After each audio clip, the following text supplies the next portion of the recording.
Hello and welcome. We would like to welcome you to what is now our 7th installment of the Traxo Office Hours webinar series.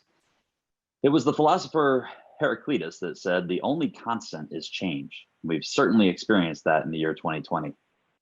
Many have said that the landscape of how we will conduct business has nearly been completely redesigned.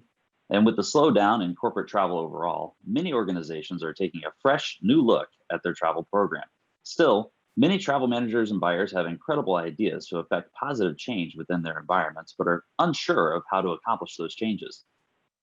What is the best way to gain key stakeholder buy-in? What are some of the changes other travel managers are making to their programs that are preparing them for this new era, and what obstacles need to be overcome to accomplish these changes? We hope to answer these and other questions in today's webinar entitled Paving the Way for Change. Now, for those of you not too familiar with what we do at Traxo, the benefits can be summed up in 3 words: data, visibility, and control. Medium and large enterprises use us to eliminate their corporate travel blind spots, also known as booking leakage, by automatically aggregating all corporate travel activity, whether booked through their TMC, direct with suppliers, through an OTA site, or any other method in one place in real time. If you'd like to learn more about how we accomplish this and explore the benefits of being able to receive complete itinerary intelligence in real time from your business travelers, we'll provide an opportunity for you to connect with us at the end of this webinar. This office hour webinar is a part of a series to help corporate travel managers down the path so they can turn their own travel programs into a strategic asset for their company. A bit of housekeeping before we begin. This webinar is being recorded, so you'll be able to view it again if you enjoyed it or would like to share with someone you feel may be interested. To view the recording of this and past webinars, please visit resources.traxo.com. The Q&A feature is open, and this webinar is designed for audience participation through the platform. You have the ability to post your questions or upvote questions you feel most relevant for the panelists, and I'll be sure to bring them up with the panelists either during or towards the end of the webinar. Also, there will be an opportunity for a short survey following today's webinar to gain your feedback on today's webinar and interest in future webinars. We hope you will provide your feedback and enter for a chance to win a $40 Amazon gift card. So without further ado, please allow me to introduce you to today's panelists. Al Comeaux, a former executive at Travelocity, GE, and American Airlines, is a decorated corporate pioneer and global authority on change from inside organizations.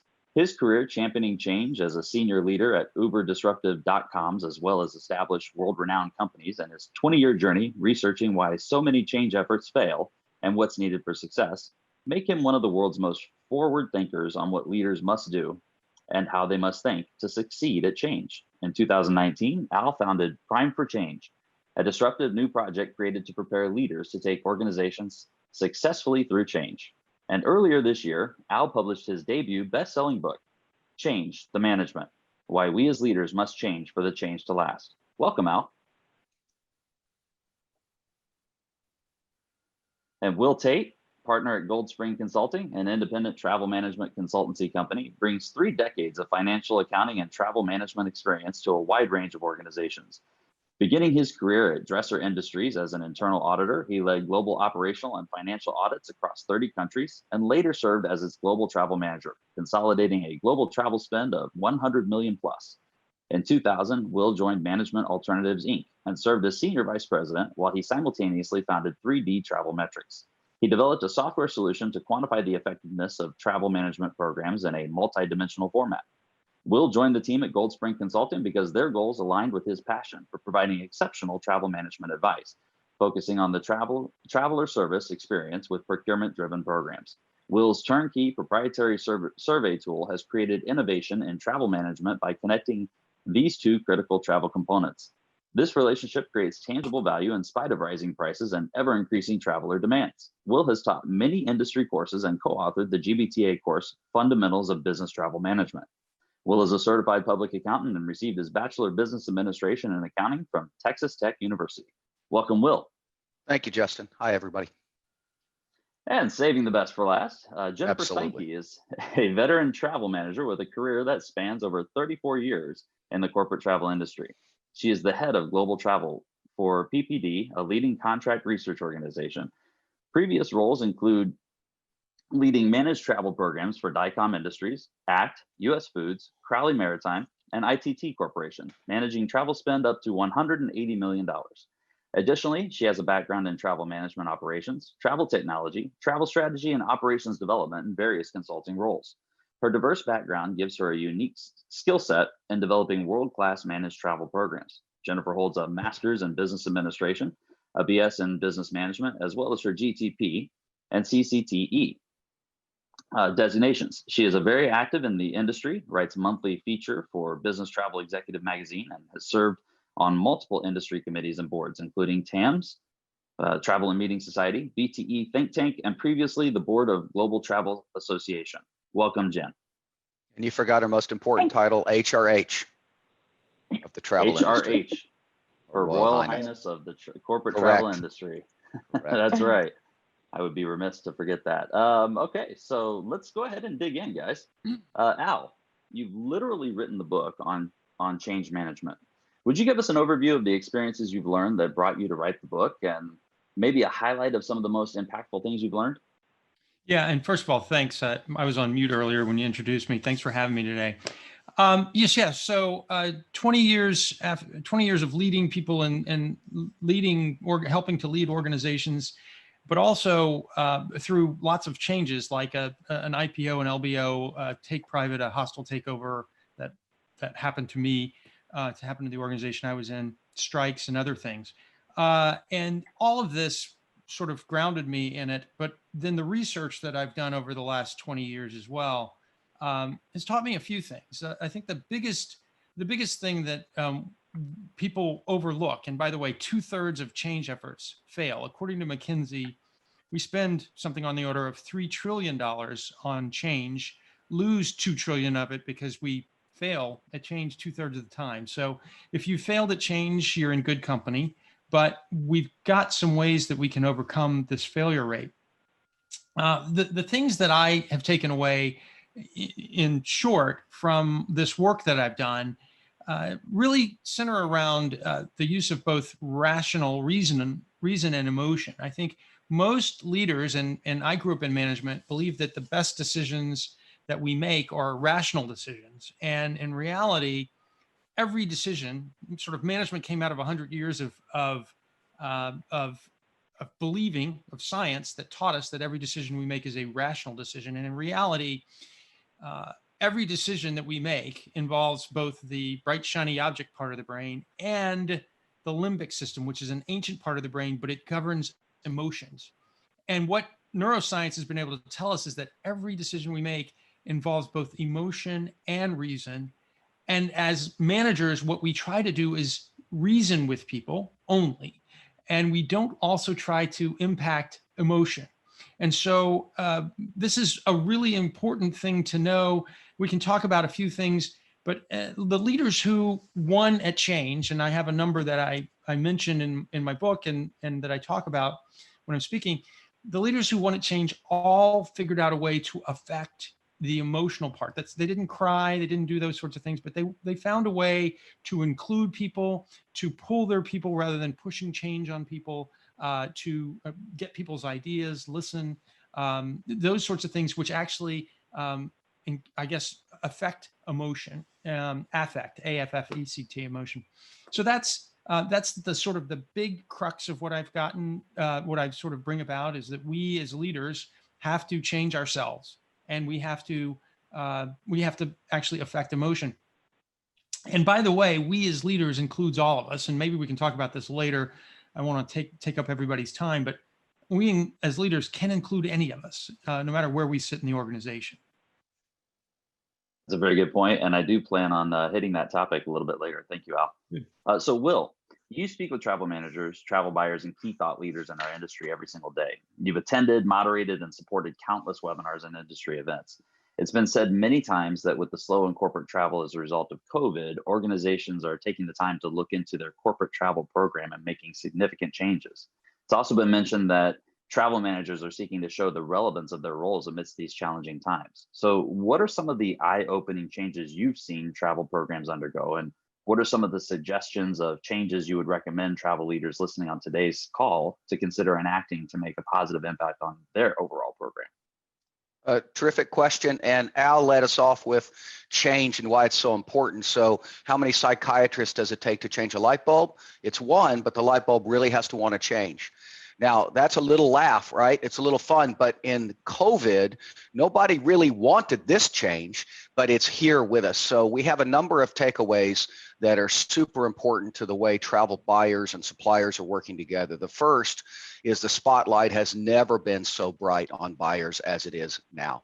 You have safety, health concerns, you have communication, you have this entire infrastructure that was sort of cobbled together to do the best we could to take care of the traveler experience and try to create a really nice competitive advantage for talent, right? Let's make travel easy and fluid so that they have a good experience. Well, COVID put us completely back to command and control. By that, we mean we've seen pre-trip widely adopted. You're seeing a sort of, let me know if you're going to go because I want to make sure you have the right safety information.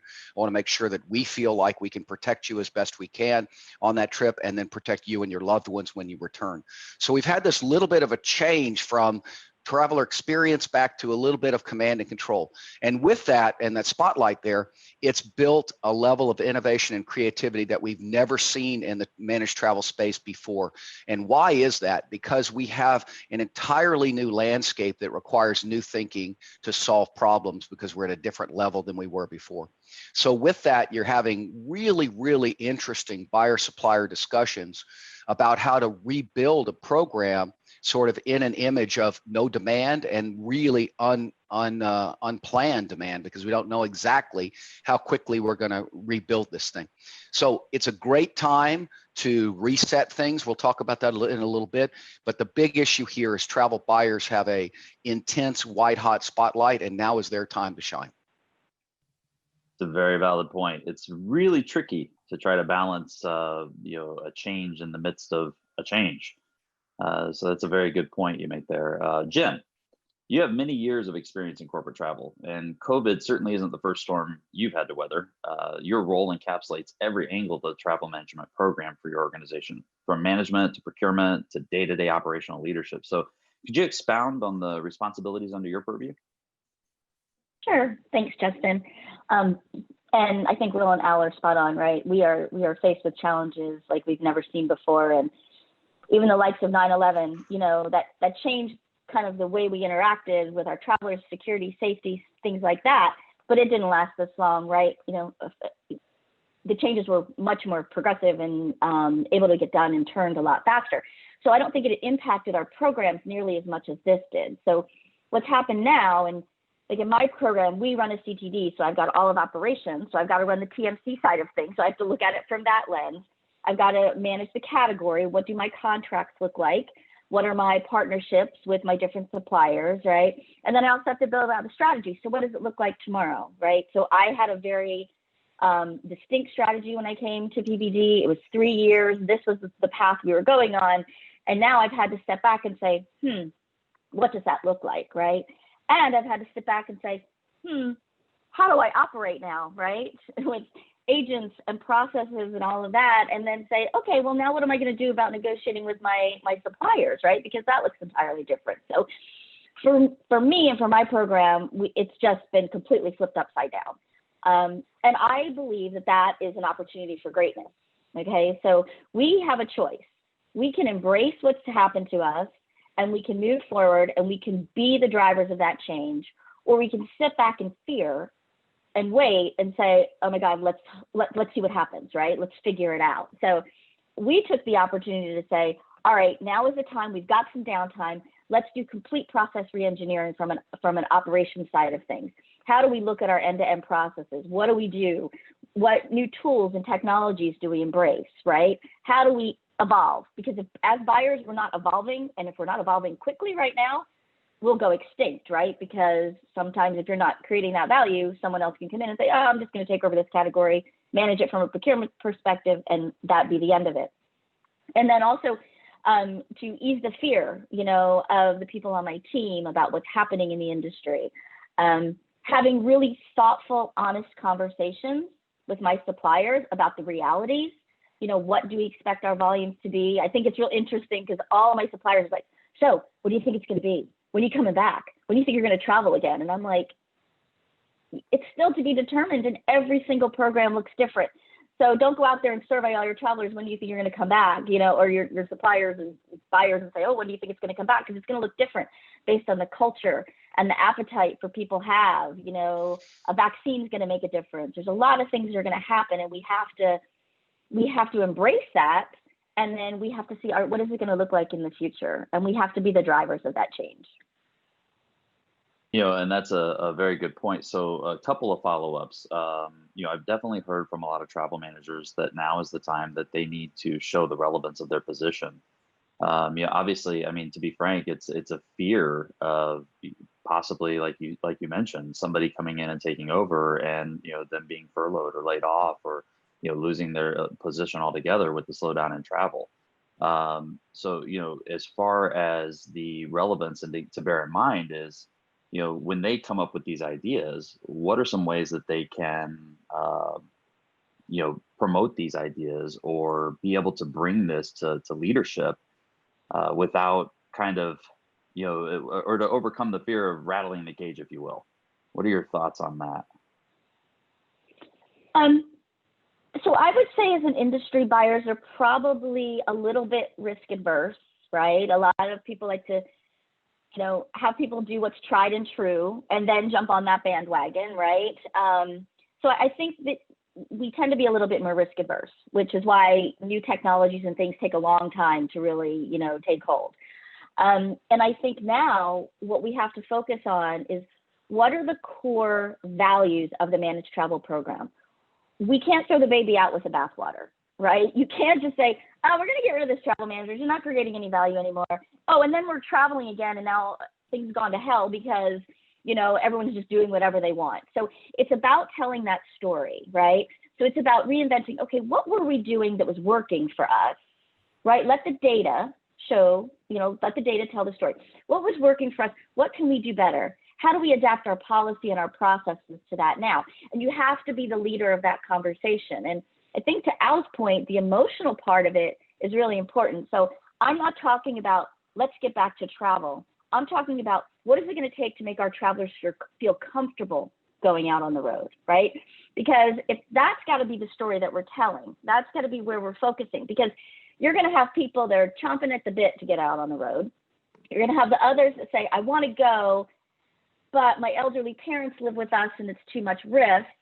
And then you've got others that just say, until there's a vaccine and it's tried and true, I'm not going anywhere. I'm not leaving my house. I have, people that never left their zip code since March, right? So, we've got to think about that, and we've got to tap into that emotional component and help that tell the story, right, to get us to that next place. And as a secondary follow-up, do you have any specific examples of changes that you're making in the PPD travel organization with regards to, enlisting third-party suppliers for, new era or new changes in the program, or anything that you've specifically done or getting ready to do? And then in addition to that, have you faced any obstacles or challenges in gaining buy-in, and how have you overcome those? Well, in complete transparency, there has been resistance in some of the things that I wanted to do, because people at upper levels are saying, we're not traveling, why are we worrying about this now, right? So I've got to talk about it. I think understanding what's come to probably head for me is understanding the program leakage and how we're going to adapt to that, right? Because now all of a sudden we have, we want our travelers to be safe, but if I don't know where they're booking their hotels or whatever, this is probably the number one thing, is the hotels. If I have a lot of hotel program leakage, I don't know where they're booking. I don't know if they're in a safe property, and we have standards that we need to be. So we're addressing that, and, working with different organizations to be able to help facilitate that. I think the other thing is generally around policy. Now is a really good time to refresh and renew your policy, kind of strengthen some of that duty of care language that maybe has kind of gone by the wayside, because it's not just about, it's more about the health as opposed to like incident based, right? Now it's about the health of your travelers. So I think looking at that, and then from an operational standpoint, we realize we have to create a lot of efficiency. So we've done a ton of stuff around the process reengineering, implementing new technologies there, from mid-office products to reporting and things like that. So I took the opportunity, and I would encourage all buyers to do that, is to seriously take a look at your end-to-end processes, including your relationships with your TMCs and what they're doing, because that is not going to look the same, right? Those relationships are going to change from the commercial aspect to the service aspect, and you need to kind of start having those conversations now so that you're not blindsided. And what you're then doing is educating your corporation on why these initiatives are important and how the change is going to impact the company in the future. And just FYI, I happen to know of a fantastic company that could help you with that leakage challenge. Just putting that out there. So Al, yeah, I'm confident there are travel leaders on this call that have groundbreaking ideas that would greatly impact their travel program in a positive way. The challenge is that though they are leaders in their area, they need to show the leaders of their organization, like the key stakeholders, the significance of their ideas, and obtain their buy-in to make those changes. Aside from hiring you to speak at their organization, which I plan to show everyone how to do so before we wrap, how do you recommend they go about leading the changes they have in mind? Yeah. So as I said earlier, you don't have to be the CEO to make changes happen in your organization. And I track a couple of people, a couple of stories that I have in my book that I want to share, that I'll share with you today. There are a lot of other great stories, but these two in particular strike home. I had a fellow named Martin, I'll call him Martin, who worked for me back in the 2005 timeframe. I was in the communications space in this business I was in, and about 10,000 employees. And we were trying to make it possible for people to see video on our system, but our system was fragile, and video was still very heavy, and we were still in a time where you couldn't do that without burning down the whole system. And so IT assured us that they were working on this, but it was going to take some time. And Martin was very hot to get this, capability working, and he wouldn't let it go. I loved Martin because he was a change agent, and so was I, but he sometimes wouldn't let things go. And I had lots of other things on my plate. So Martin kept coming back to me about this. And I said, look, IT says we can't do this. Martin scheduled some time with a bunch of people on my calendar, and I'm sitting there going, this again. But I showed up at this meeting. So Martin asked me to make sure I actually showed up because there were people coming in from the outside, including some people flying in. So I said, okay, I'll go to this. When I walked into this meeting, again, Martin was not the CEO. I was the C-level person.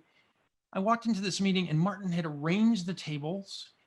First of all, I realized that it had taken probably a month to get this room because it was in such demand. It was this one room that looked a certain way. He had arranged the tables. He had put name cards at each seat with information for each person at each place. I walked into a scene that gave me a visual understanding, a sensory understanding that helped me understand that this was clearly important. What I was going to learn in this meeting was important.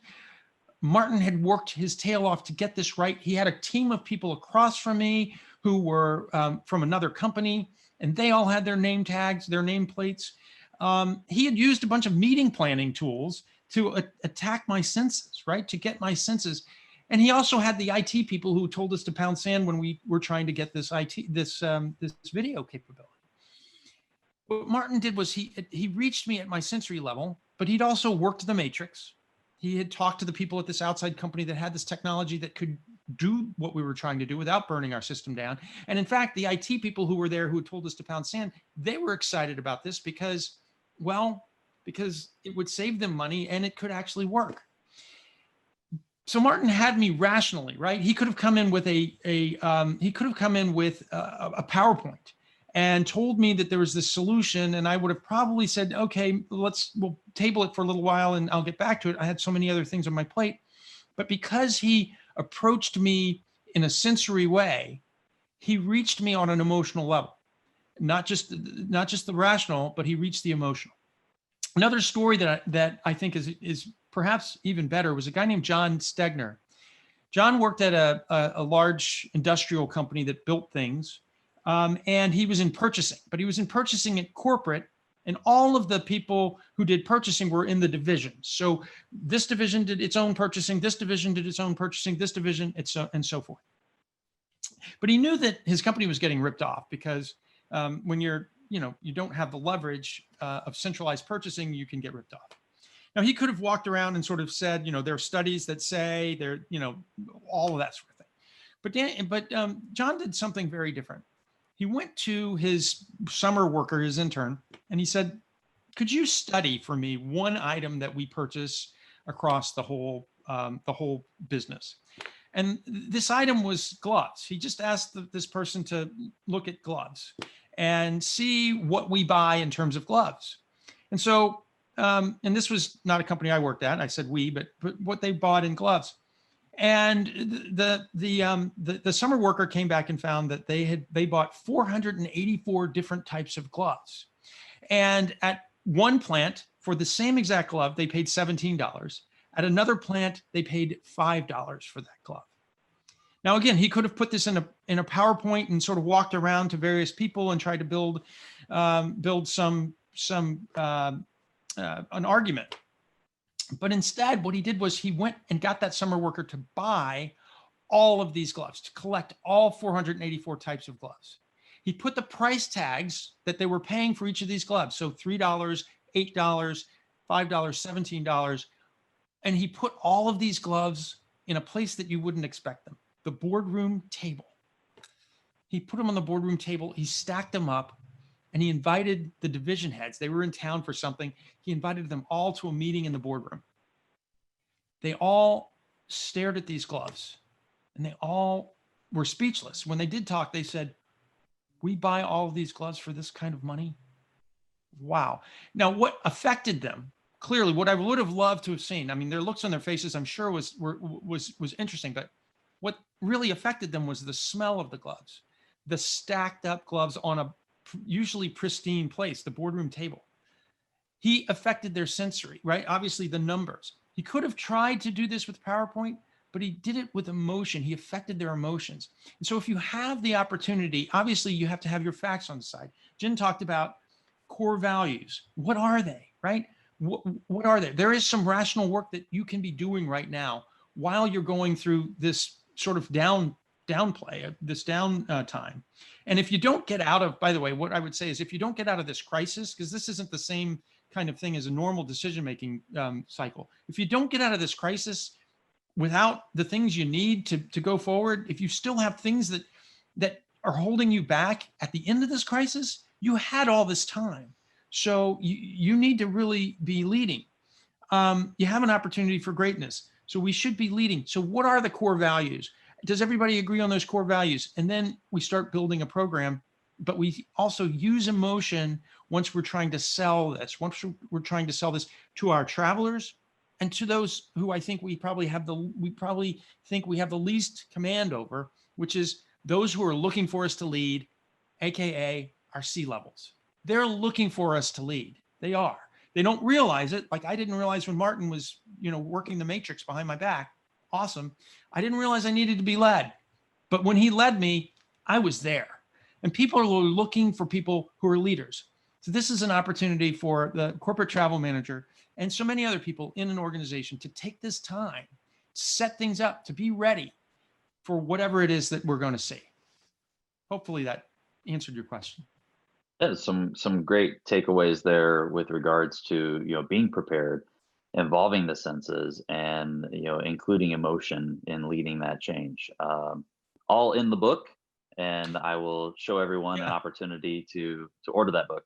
And by the way, the joke about that light bulb needs to want to change, that is absolutely true. We have to get people to want to change. That was a very apropos joke. Well, there's a reason why I invited Will to be a panelist on this webinar. And speaking of, so Will, in your experience with corporate travel changes that have taken place this year and in recent past, and in the example you gave earlier, what are some of the obstacles that the leaders of their departments have had to overcome, and how did they overcome those obstacles? Yeah, thanks. I think in this time of incredible change, there's a really good story. Pablo Picasso is having lunch at a cafe, and someone notices him and comes over and says, "Mr. Picasso, would you please, doodle something for me? I'd be so grateful." And he takes a napkin out and he doodles a little something and he hands it back. And she says, "I'm so appreciative. Thank you. Can I pay you?" He said, "Absolutely. It's $10,000. She said, $10,000, that took you 30 seconds. And he said, "No, it took me a lifetime."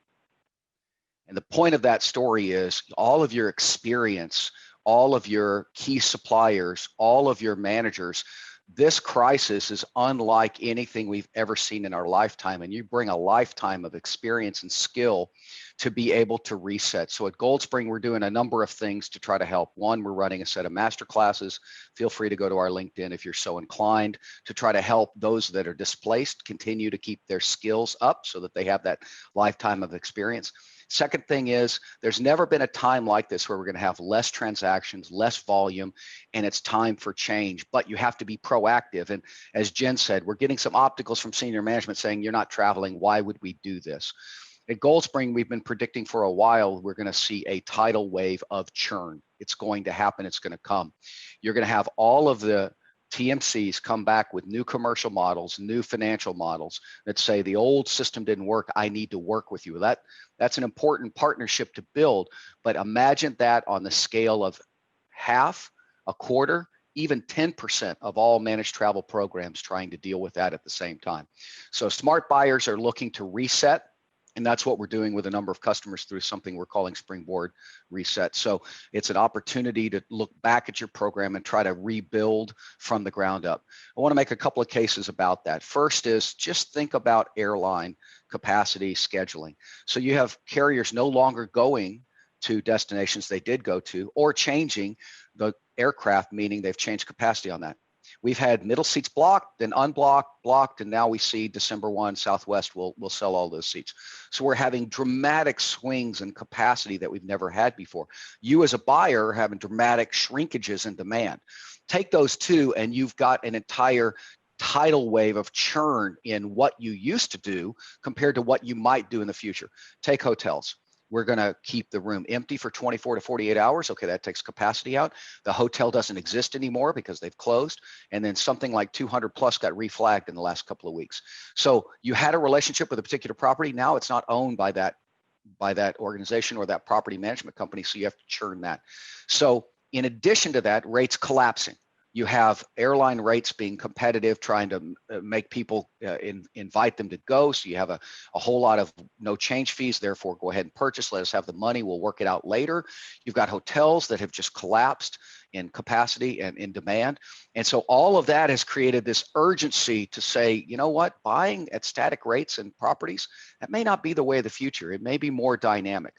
And then the last piece of all this churn is the Traxo piece, which is we've always built this to try to build a customer experience. But now with command and control, we've got to be able to know what people are doing so we can keep them safe. So if there is any leakage out there, we have to know where those people are going to care for them, even if they're sort of violating what we'd like, which is maybe go through our channels of choice.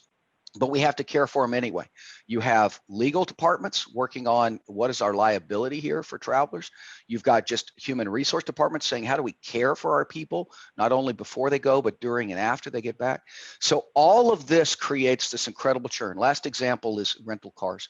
We've done some surveys at GoldSpring. We've done some research at GoldSpring that has shown that many people are choosing to drive these sort of 200 seems to be the mileage, drive 200 miles rather than fly. They'd like to stay in their own either car, get reimbursed, or use a rental car, something like that, ground transportation. But with that, that's a dramatic change. Look at any travel program, and you probably had a lot of short haul flights that now people would probably be more comfortable driving.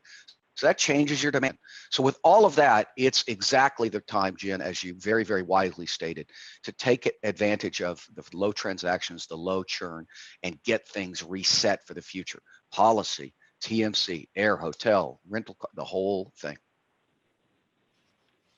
Justin, can I just point. jump into to Will's point and be fair to your suppliers?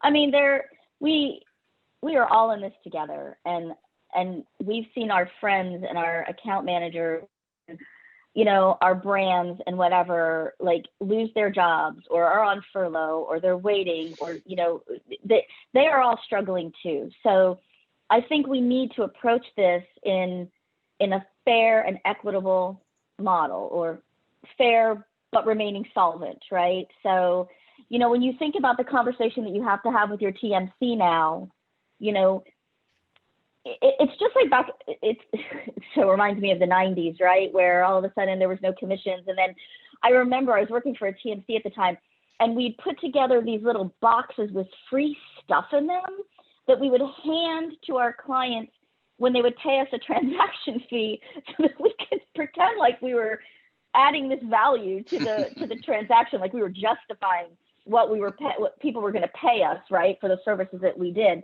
when the commissions went away and stuff. And so we can't think about it like that. We have to think about, what is a fair but solvent model for our suppliers, right? And so, it's a nice opportunity to take advantage of maybe what's low rates, but low rates don't always work. And you have to be creative. And I can share a story. I was working for another organization. This was right after, it was 2009. And the recession was happening, and we had this hotel that was attached to our headquarters, that the rates in a major city in the United States, the rates had tanked. The buyer that was there before me had just negotiated them down to literally like $109 a night in a major metropolitan area by an airport. We put between 8,000 and 10,000 room nights a year in that hotel. So we pretty much owned the hotel, okay? And based on the food and beverage and the stuff that went on in the bar, we definitely owned that area. But anyway, so what happened was, as rates started to climb, our rates were so much lower that as I was negotiating with this particular property, they're trying to ask for, $30 a night more year over year. And I'm like, well, I can't justify that to my internal teams. And, so we would agree on 10, and we'd see this creep all the time. And people are like, why are we paying? Why are the rates going up so much? And I'm like, but look at the market, right? The market is rebounded. They're getting $250, $275 a night. Why do we think we should only be paying $109? That's not fair to our partner. So we looked at things creatively, and we said, hey, let's work together, because this is a major brand. Let's take all of our travelers that come to this property. We're going to give them all elevated status. Like, let's say we gave them gold status, and that included breakfast and internet or whatever the offering was at the time. And that traveler is going to get that savings across all of the brand. So my $20 more a night equated to hundreds of thousands of dollars of savings in my program. So who was the hero then, right? It wasn't, they were no longer looking at the fact that we were now paying from 109, we were up at the 199, right? And that happened in just a few years.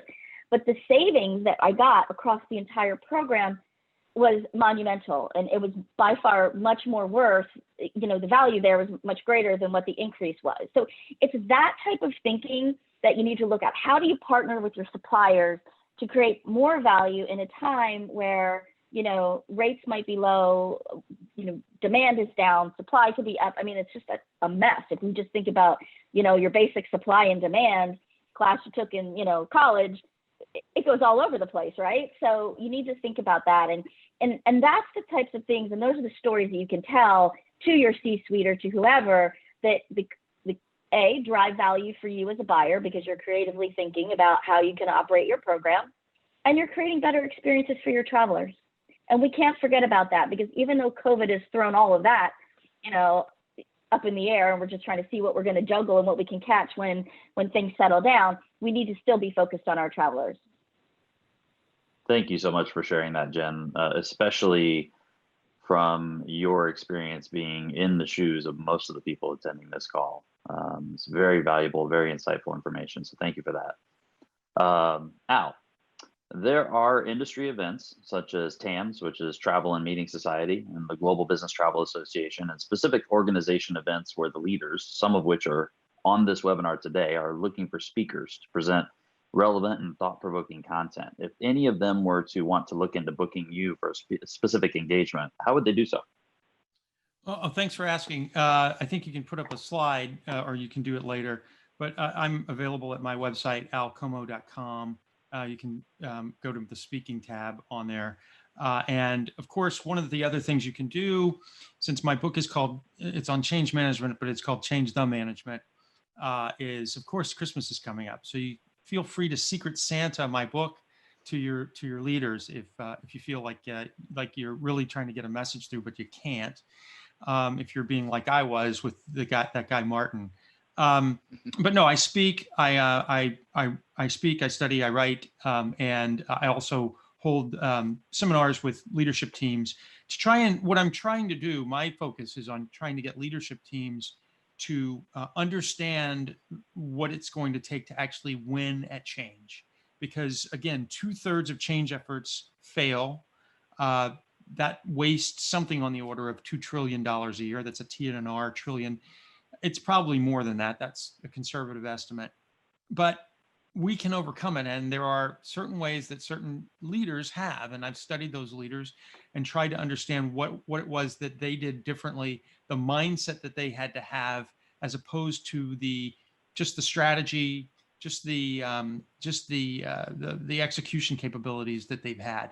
And so my effort is to help leaders, help people like yourself, get your leaders in a place where they are more capable of delivering change, of getting people to want to change, as opposed to forcing change onto people, which is, well, that's what 2/3 of the people do. And 100% of them fail. So you can get, I can go on and on, but essentially that's how you can reach me. If you want to email me, I'm also available there, always willing to talk to people who need help with the topic of change. I learn as much from you as you learn from me when we interact. So glad to help you if you're going through something and need something. Thank you, Al. Appreciate that. And also, just real quick, we're going to go to the Q&A. So these questions are up for grabs from any of you. Before we do that, I just want to extend on behalf of Traxo a huge thanks to all of you, to all the panelists for contributing to today's webinar. So thank you so much, you guys.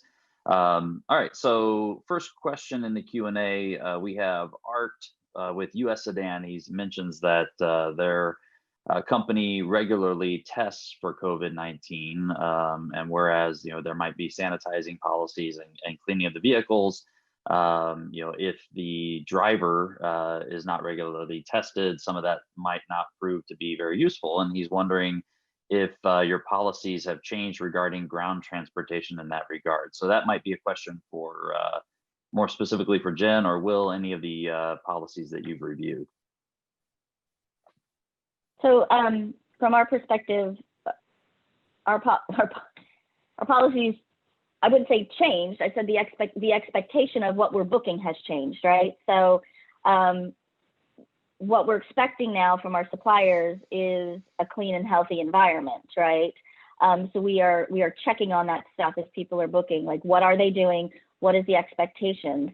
The challenge is that, and this is just my opinion, but the challenge is that it's really hard to find out where you got COVID from, right? When you walk into the big box store versus you get on a plane versus you get in a rental car or a black car services. So what we do is we just reinforce whenever people are booking, like what are the protocols, and we are trusting that they are adhering to those. I can't go on the trip with the person.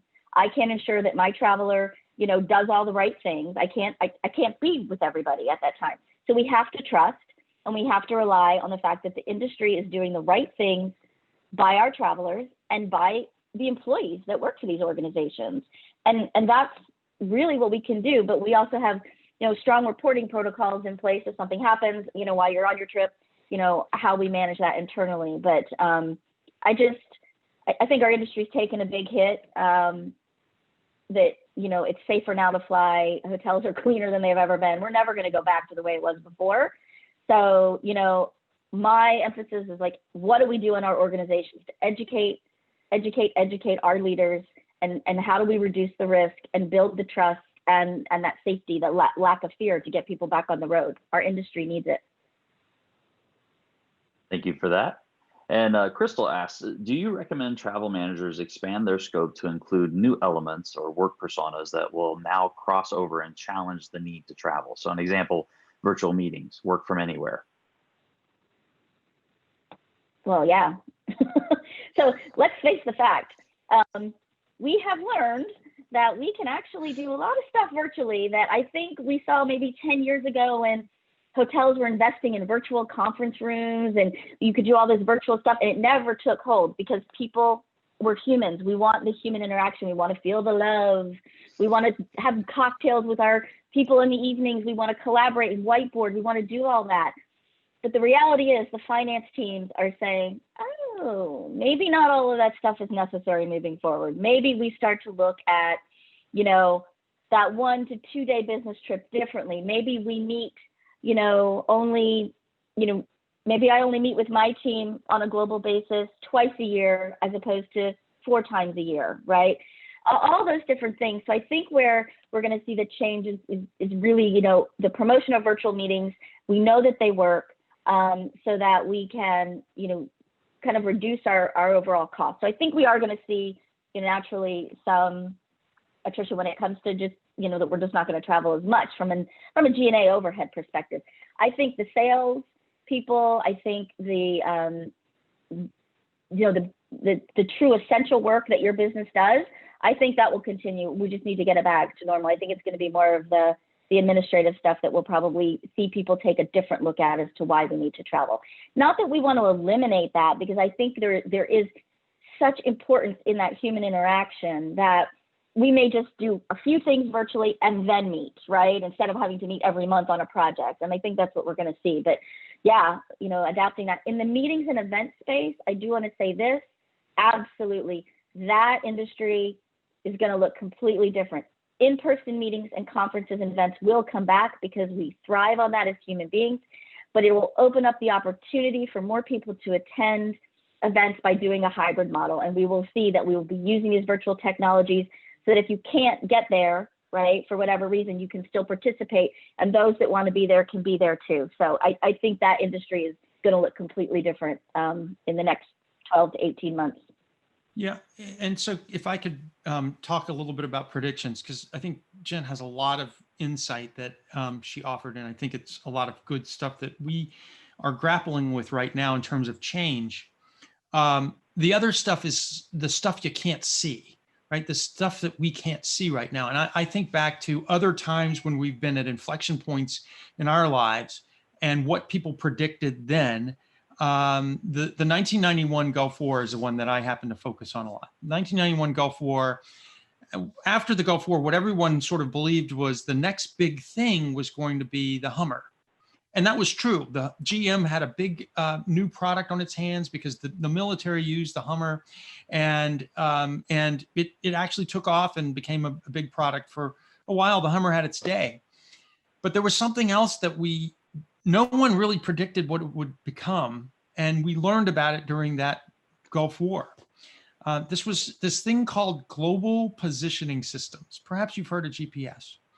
They were talking about, they were showing us what they put cameras on the front ends of missiles, and they would say, okay, this missile is going to hit the third window on the left of the brown building that's coming up, boom, and it would hit the third window on the left. It was precise. We were amazed that they could do this. No one was predicting at that time that there would be this thing called GPS would seep into our everyday lives. And so there is the change that we can see, but the change that this will bring about is multi-headed, and it's going to go in lots of different directions for lots of different industries, and no one can possibly predict it. My point is that we have to be ready as organizations to be amenable and malleable to change, nimble enough to actually take these changes on and to see the changes that are coming in our own industries. Right now, there's some person who works at a furniture company, and they've realized that there's a way to hide their desk somehow to hide their desk in their living room. But they need a few parts and pieces that need to be manufactured to do that, so that they can have a living room and they can have a workspace during the day. That person's going to figure it out, and they're going to have to go change their company to drive that change. But then 18 months from now, another company is going to say, oh my God, we're getting killed in the marketplace because of this. We've got to change. We've got to be nimble enough to change. And so we're going to have to figure out what we're going to de-emphasize to emphasize this new product that this other company came up with. And that can go for all of us. So one, I think it's really important that we're on top of the changes in our industry as they relate to right now. But two, what we need are organizations that can change. And the question is, can our organizations change? And the answer to that question is in this question: are our leaders capable of changing? And by the way, we, as wherever we are in the organization, we have a role in influencing change.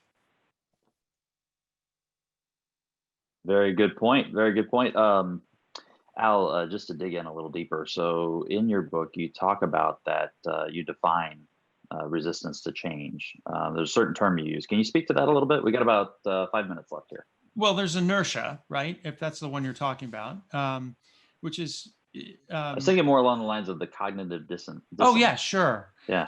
Sure. So we all have something that when we sort of burst change onto people, when we try to get people to change, it is natural when we push change onto people. It's natural for those who are getting pushed change to have this psychological discomfort that we get in our bodies and our minds called cognitive dissonance. Cognitive dissonance, a fancy term for that psychological discomfort that we have. So millions of people every night avoid Fox News if they, the viewer, is liberal. And if we are conservative, we avoid MSNBC every night because we don't like our values, our beliefs to be countered or challenged. And so when we as leaders throw change at people, well, people push back because, well, there's this value, this belief that we have that that sort of all of us have. It's called the way we've always done it. The way we've always done it is tried and true. So when we push change onto people, well, they have cognitive dissonance. They may smile and nod and do all of those sorts of things, but they really want to throw things at us or curl up into the fetal position and go back to the womb. So we can't push change onto people. We have to pull our people to and through the change. And our own leaders, by the way, can have cognitive dissonance because everyone has it. We all have something that is the way we've always done it, including I'm the leader now. I don't have to do this work or that work. Well, no, actually, you're going to have to change. But getting people to that place is important, but understanding that they're going to push back unless we can affect their emotions and bring them to a place where they're open, where they want to change, like that light bulb. It needs to want to change. And the other thing that I would say is right now, when everyone sort of switched to Zoom, that wasn't the same kind of change that I'm talking about. That was an externally driven change that happened to us, and everyone had to go to it because of the crisis that we were in. But a crisis and a regular change, those are two very different things. Driving change is very different from being driven by external factors. Thank you, sir. Appreciate that. Okay, so we're coming to a close here, and I'd like to just open it up to the three of you for any parting thoughts, nuggets of wisdom, anything else that you've gleaned or want to share.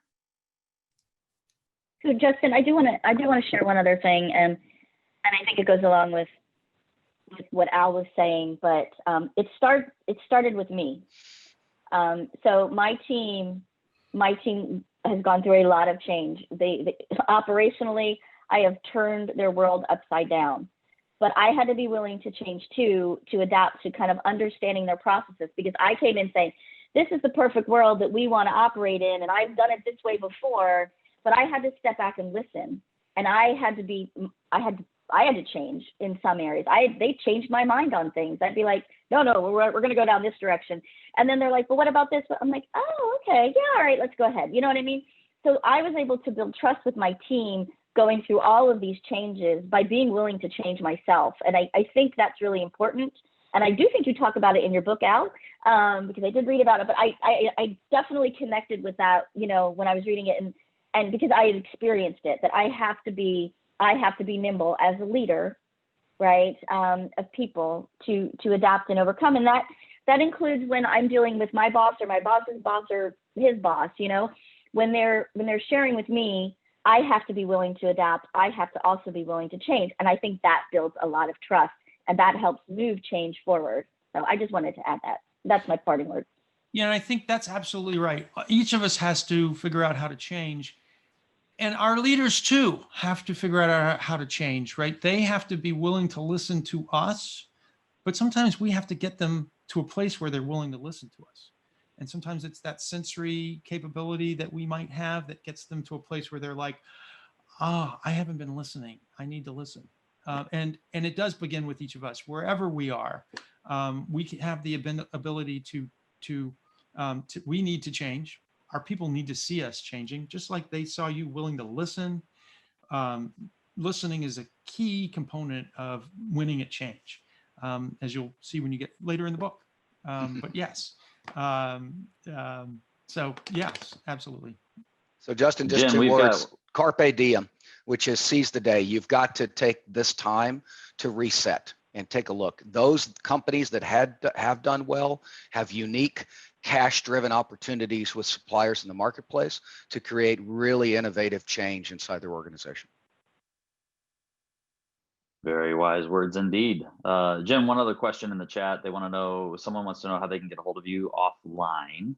So I don't know the best avenue to share that publicly, but posing that question. So I think I did respond to it in writing, so it should be attached there, but let me just throw it in the chat right now. And then everyone can connect with me if they would like.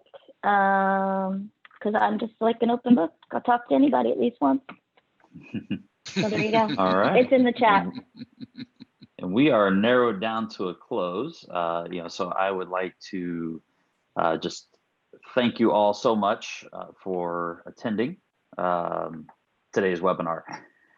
As a reminder, we have a short survey that we would be grateful for your feedback. The link is here on the presentation as well as in the chat, and you could have the chance to win a $40 Amazon gift card.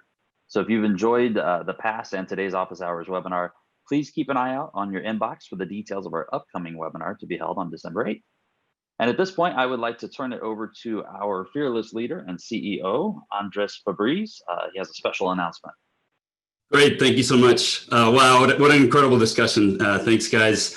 Huge thanks to our panelists. Thank you, Jen. Thank you, Will. Thank you, Al, for all of your experience, the wisdom that you shared, the steps that you're taking to help this industry.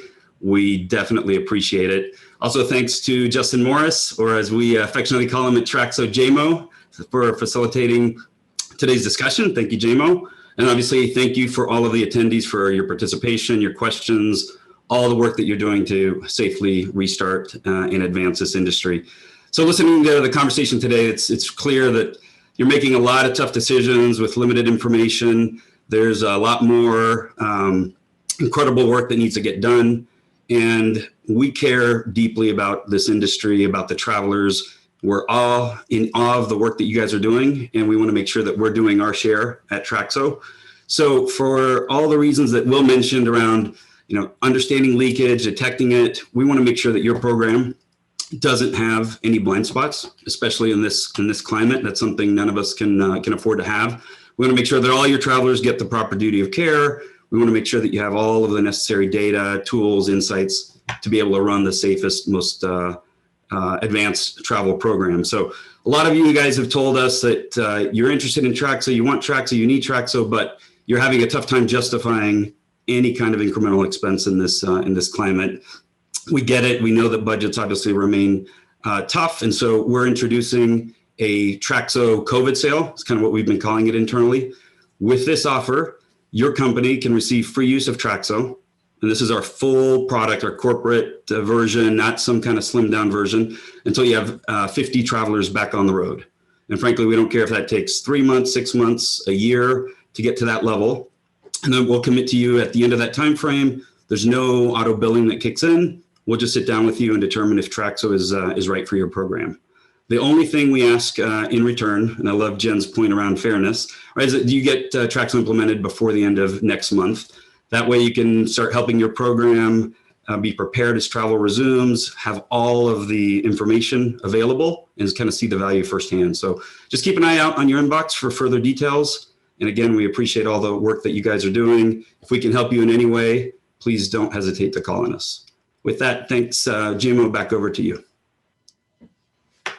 Great, thank you, Andres. So if you would like to learn more about how Traxo could help your organization eliminate corporate travel booking blind spots, and for a personal virtual tour of our services, you can request an overview at the link we are posting in the chat. And I would like to say thank you again, everyone. Stay safe and healthy, and have a great day. Thank you.